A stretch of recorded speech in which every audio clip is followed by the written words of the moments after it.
In this video, I'll show you how to change image dimensions in Leonardo AI quickly and easily so you can generate images in the exact aspect ratio you need. Whether you want a square image for social media, a widescreen thumbnail, or a vertical format for short-form content, this takes just a few clicks. If this tutorial helps, be sure to like the video and subscribe for more easy AA tutorials. Let's jump right in. First, open Leonardo AI and go to the left sidebar menu.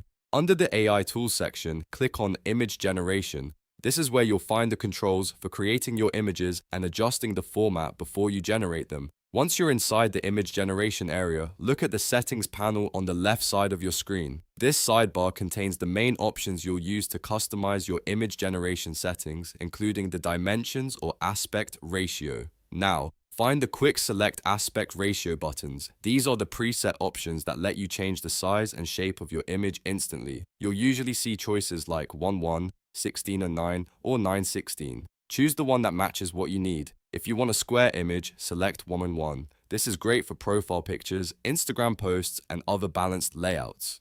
If you want a wide image, choose 16:9. That works really well for YouTube thumbnails, banners, and landscape-style visuals. And if you need a tall vertical image, select 9:16. That's ideal for TikTok, YouTube Shorts, Instagram Reels, and mobile-first content. After you click the aspect ratio you want, Leonardo AI will automatically apply that dimension to your future generations. That means every image you create from that point on will follow the ratio you selected without needing to manually resize anything later. This is a super simple but powerful setting, especially if you're creating content for different platforms. Choosing the right dimensions before generating saves time, helps your images look more professional, and makes sure your visuals fit the platform perfectly. And that's it. Now you know how to change image dimensions in Leonardo AI using the aspect ratio presets. If this video helped, please give it a like, subscribe for more tutorials, and let me know in the comments what you want to learn next. Thanks for watching.